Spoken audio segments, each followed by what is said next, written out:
Baik, selamat siang Pak. Perkenalkan nama saya Suplumba.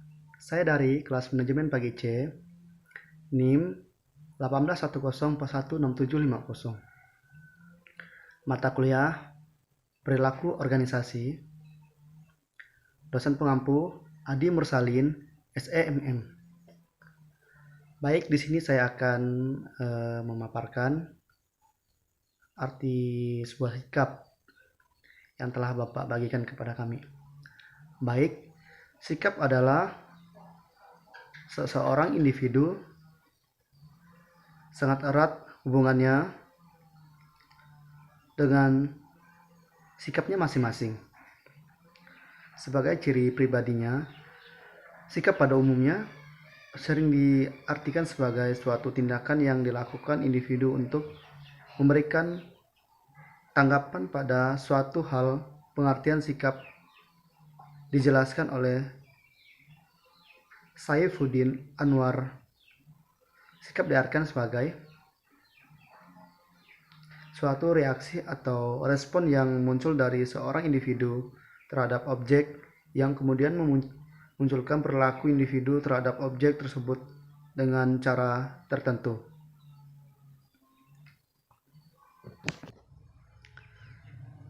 Berdasarkan beberapa pendapat ahli mengenai sikap, maka dapat disimpulkan bahwa sikap adalah suatu reaksi atau respon berupa penilaian yang muncul dari seorang individu terhadap suatu objek. Sikap juga dapat dikatakan sebagai suatu pewujud dan adanya kesadaran terhadap lingkungannya. Baik, di sini saya akan membacakan faktor-faktor pembentuk sikap. Sikap manusia tidak terbentuk sejak manusia dilahirkan. Sikap manusia terbentuk melalui proses sosial yang terjadi selama hidupnya, di mana individu dapat mendapatkan informasi dan pengalaman. Proses tersebut dapat berlangsung di dalam lingkungan keluarga, sekolah, maupun masyarakat. Saat terjadi proses sosial, terjadi hubungan sosial baik antara individu dan sekitarnya. Baik, di sini saya akan membacakan Sarlino dan Eko juga menjelaskan mengenai pembentukan sikap, yaitu yang pertama, mengondisikan klasik atau proses pembentukan ini terjadi ketika suatu stimulus atau rangsangan selalu diikuti oleh stimulus yang lain, sehingga rangsangan yang pertama akan menjadi isyarat bagi rangsangan yang kedua. Baik, yang kedua, pengondisian atau instrumental, yaitu apabila proses belajar yang dilakukan menghasilkan suatu yang menyenangkan, maka perilaku tersebut akan diulang kembali. Namun sebaiknya apabila perilaku mendatangkan hasil yang buruk, maka perilaku tersebut akan dihindari.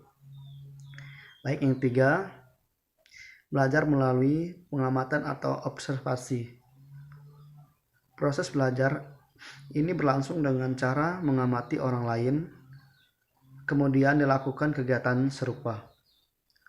Yang keempat, perbandingan sosial, yaitu membandingkan orang lain untuk mengecek pandangan kita terhadap suatu hal tersebut benar atau tidak. Adapun juga faktor internal dan eksternal. Baik, saya akan membacakan faktor atau memaparkan faktor internal. Pembentuk sikap adalah pemilihan terhadap objek yang akan disikapi oleh individu. Tidak semua objek yang ada di sekitarnya itu disikapi. Objek yang disikapi secara mendalam adalah objek yang sudah melekat dalam diri individu. individu sebelumnya sudah mendapatkan informasi dan pengalaman mengenai objek, atau objek tersebut merupakan suatu yang dibutuhkan, diinginkan, atau disenangi oleh individu. Kemudian hal tersebut dapat menentukan sikap yang muncul positif atau negatif. Itu pernyataan dari faktor internal. Kemudian pernyataan dari faktor eksternal, yaitu mencakup dua pokok yang membentuk sikap manusia, yaitu yang pertama, interaksi kelompok. Pada saat individu berada dalam suatu kelompok, pasti akan terjadi interaksi. Masing-masing individu dalam kelompok tersebut mempunyai suatu karakteristik perilaku. Baik, yang kedua, komunikasi. Kita tahu dari komunikasi kita dapat mencari suatu informasi yang sangat penting. Dari informasi tersebut kita bisa mengetahui bahwa sikap seseorang seperti ini, dan dari situlah kita bisa memahami apa sih arti suatu komunikasi atau informasi tersebut.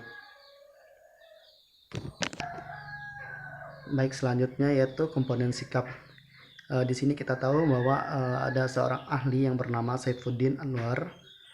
Ia menjelaskan komponen sikap dalam suatu struktur sikap, yaitu ada 3. Yang pertama, komponen kognitif, yaitu komponen yaitu suatu kepercayaan dan pemahaman seseorang individu pada suatu objek melalui proses melihat, mendengar, dan merasakan. Yang kedua, komponen efektif, yaitu komponen yang berhubungan dengan permasalahan emosional subjektif individu terhadap sesuatu. Yang ketiga, komponen perilaku atau konotatif. Maksud saya konotatif, yaitu kecenderungan perilaku seseorang individu terhadap objek yang dihadapinya. Baik, saya akan membacakan atau memaparkan yang selanjutnya, yaitu laboratorium outdoor IPS. Yang pertama, hakikat laboratorium.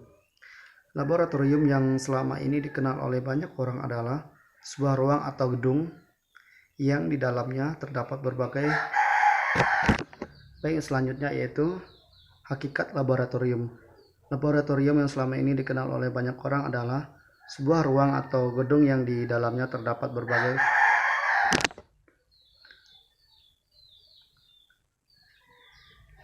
Baik, saya akan melanjutkan, yaitu di dalamnya terdapat berbagai peralatan ilmiah untuk melakukan berbagai macam percobaan atau demonstrasi pada ilmuwan pasti seperti IPA, biologi, kimia, fisika, dan lain sebagainya. Pengertian tentang laboratorium juga dijabarkan oleh admin Sojitmo dalam Dietjen Boeman sebagai berikut. Yang pertama, laboratorium dapat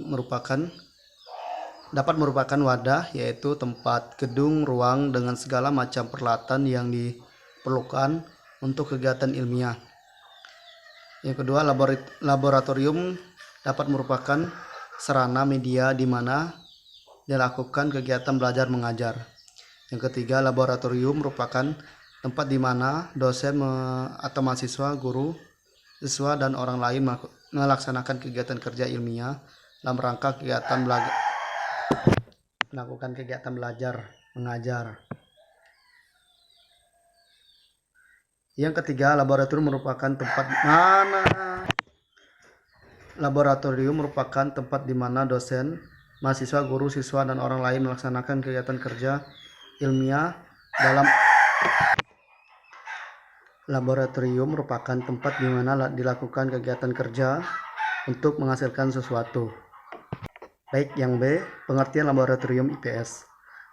Laboratorium tidak semata-mata terdapat di bidang studi ekstra atau sains dan teknologi, melainkan terdapat juga pada bidang studi ilmu lainnya.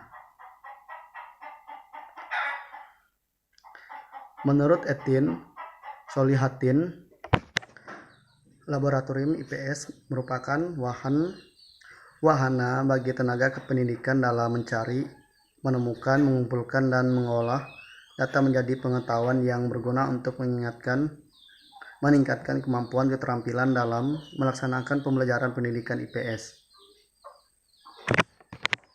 Yang selanjutnya yang C, pengertian laboratorium outdoor IPS. Menurut istilah outdoor berasal dari dua kata, out berarti luar dan door yang berarti pintu. Outdoor dapat diartikan sebagai luar pintu atau luar ruangan. Pengertian laboratorium sendiri sesuai dengan pembahasan di atas merupakan tempat baik itu di dalam maupun di luar gedung dengan segala fasilitas dan peralatannya untuk melakukan kegiatan ilmiah pada berbagai disiplin ilmu, sehingga tempat itu dapat digunakan untuk menguji dan menerapkan teori-teori yang sudah ada dan bahkan juga dapat digunakan untuk menciptakan suatu teori baru. Baik yang D, manfaat laboratorium outdoor IPS. Bagi mahasiswa pendidikan IPS yang nantinya akan menjadi seorang guru IPS, laboratorium sangat berperan penting dalam proses pengembangan keilmuan IPS. Laboratorium outdoor IPS dianggap penting karena dalam mengembangkan keilmuan IPS, mahasiswa tidak cukup apabila belajar secara teori saja dan abstrak. Dengan adanya laboratorium outdoor IPS, mahasiswa dapat mengkaji secara langsung dan terinteraksi mengenai permasalahan-permasalahan sosial di dalam lapangan. Baik, berikutnya sikap mahasiswa terhadap pemanfaatan laboratorium outdoor IPS dapat diketahui melalui pengukuran sikap dengan mengkombinasikan dua komponen, yaitu komponen objek sikap dan komponen sikap. Komponen objek sikap adalah aspek-aspek pemanfaatan laboratorium outdoor IPS, sedangkan komponen sikap mencakup komponen kognitif, komponen efektif, dan komponen kognitif. Baik Pak, sekian yang dapat saya paparkan dan saya sampaikan. Jika ada kekurangan